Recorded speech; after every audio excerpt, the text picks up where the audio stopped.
Good morning, everybody, and welcome to Daily Red Devil for all of your latest Manchester United transfer news and talk. Lots to get into on the show today, but before we jump into that, please do me a small favour. If this is your first time watching, be sure to subscribe, bottom right-hand corner, and give the video a like. It doesn't cost you any money, it's completely free and really helps me out. The question I have for you today is this. It's in relation to the transfer window. I want to get your thoughts. How many players do Manchester United need in this summer window? What positions? Give me the names, get in the comments section and have your say. I'm going to start off by giving my answer. So I think we need a striker, a midfielder, a central attacking midfielder, a central midfielder, a goalkeeper, a left wing back, a right wing back, and potentially a centre back. So let me go through that again. So goalkeeper, left wing back, right wing back. Centre back, I'm going to put as a maybe. So I'm going to put that over here. Central midfielder, so like a central defensive midfielder. Central attacking midfielder and a striker. So 6 players. It's not too bad. 6 players and I think maybe 1 centre back. I'm putting that in the maybe pile. Is 6 players realistic in one window? I mean, we've done it before. I don't see why it shouldn't be. 6 players could be a Liam Delap, could be a Cunha, could be an Ederson from Atalanta, could be a Frimpong, could be someone like Diogo Costa to go and goal. And then left wing back, I'm not entirely sure at this moment. I mean, maybe we see Patrick Dorgu as the first choice left wing back, whatever you want to call it next season. But yeah, I still think we need some more competition there. How many players do you think? How many players do you think we need? Let me know. How many would be the optimum amount for Manchester United to be able to compete next season? Let me know your thoughts in the comment section below. Let's talk a little bit about the transfer window then, and let's talk a little bit about Antoine, Semenyo and Ederson, because there are reports this morning suggesting that apparently Manchester United have now held official talks with Bournemouth's Antoine Semenyo and Atalanta's Ederson. Both of these players I like. I think Antoine Semenyo's had a phenomenal season this year for Bournemouth. Transfer fee-wise, I don't think he's going to be cheap realistically. 25 years of age, 14 goals and assists in the Premier League this season, which is pretty impressive. The only thing that's really notable here, which I think puts me off this deal, is he signed a new contract with Bournemouth last summer. So he is contracted until 2029. So he's got 4 years left on his current deal.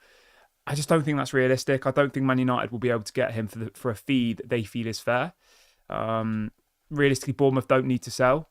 Bournemouth have had an absolutely phenomenal season. Where are Bournemouth in the table? Are they like 8th or 9th? Let's have a look. Premier League table. All right, they're 10th. They can't get European football, I don't think. Could 8th place be Europe this season? I don't think it is it? I think it's 6th and 7th. So yeah, they're not going to get Europe. But they've still had a very good season. I think Antoine Semenyo would be a great signing, Premier League proven, but I do just worry a little bit about how much money it would cost. I mean, it's probably going to be, 50 million, 60 million? It's going to be somewhere around that kind of price range, isn't it? It's not going to be a cheap deal by any stretch of the imagination. So, yeah, I like him. I think he'd be quality, but I'm not convinced that it's good value for money at the moment. In relation to Ederson, so again, reports this morning suggest that Manchester United have now held talks with Ederson from Atalanta. I think he would be an unbelievable signing. I think him in our midfield would take us up a whole nother level. So hopefully we can get that done. Is Bruno Fernandes going to play deeper next season? That's the big question. That's the big talking point at the moment.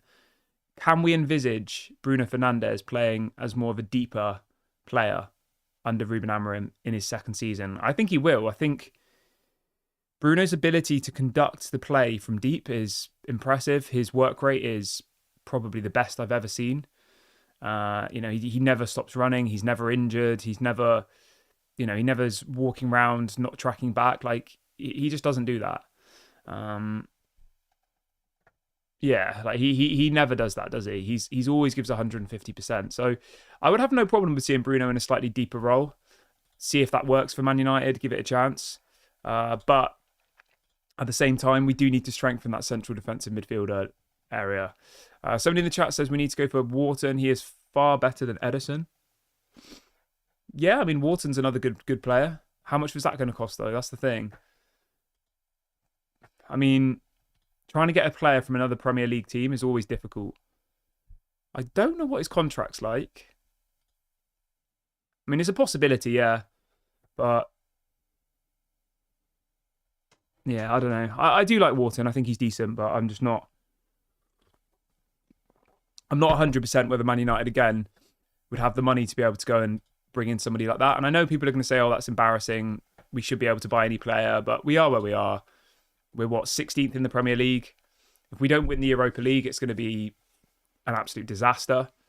So, yeah, it's a nice idea to bring in Wharton, but I'm just not convinced that that's going to become a reality. But we'll see. Obviously, you never know in football, do you? You never know what can happen. Right, let's see what else we have for the show today.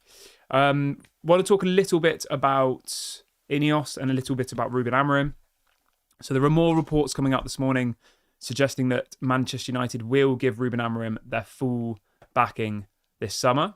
I don't really know what that means, to be honest. Is that 100 million, 200 million, 300 million? I have no idea. Does that mean that they'll do everything they can to sell Casemiro, Rashford, Antony, Sancho? I don't know. I don't really know what a full backing is anymore, because we see these types of stories every single year. War chest, massive budget, massive this, massive that. And then half the time we'll spend a minor amount of money on poor players. That seems to be the reality. But I guess we've just got to stay hopeful at this point. We've got to keep our fingers crossed. And we just have to pray that all this money that they've been saving, they now actually invest it wisely. There's a story this morning saying that if Manchester United win the Europa League, which will be a major European trophy, they won't be doing an open-top bus parade. They're going to have a barbecue at Carrington. I mean, what? A barbecue? Manchester United could potentially win a major European competition and get us into Champions League and save what's been the worst season in my lifetime. And they're going to reward the team, they're going to reward the fan base by having a barbecue that only the players can attend at Carrington. I just don't understand that.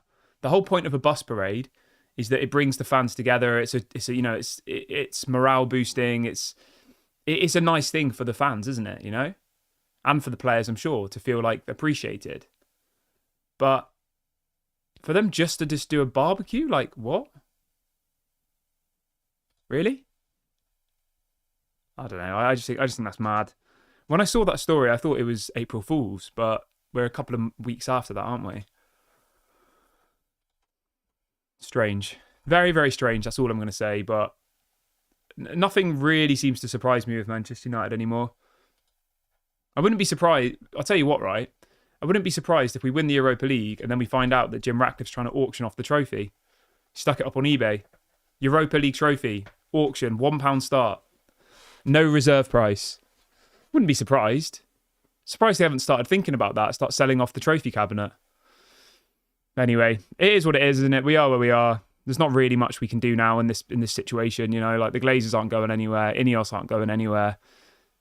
Manchester United is changing by the day. Maybe it will end up being for the better. Maybe all these cost-saving measures will actually benefit us in the long run. That's a possibility. But at the moment, it looks pretty bleak.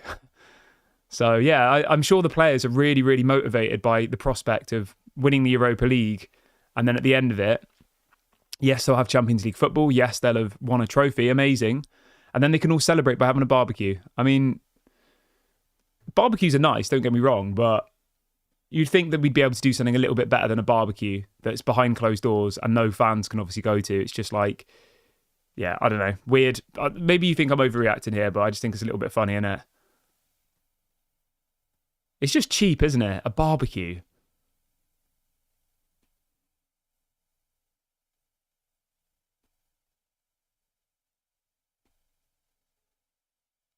I can see people saying that they shouldn't reward them with an open-top bus parade if we've had a terrible season. I get that. But then there shouldn't be a barbecue. Then why would there be a barbecue? There shouldn't be anything if they're not gonna let the fans celebrate winning a major European trophy. Then they shouldn't be having a barbecue either. Like I agree with you there. There should be nothing then. The point I'm more making is that they're not including the fans in it, but maybe the fans don't want to be included. I don't know. But anyway, I'm gonna keep the video short today. I got a busy day. I got to go straight to the tip now. So I'm gonna leave it there. Thank you very much for watching. I'll be back tomorrow as normal. Have a great day, everybody, and I'll speak to you all later. Don't forget to leave a comment, like, and subscribe as well. Bye for now.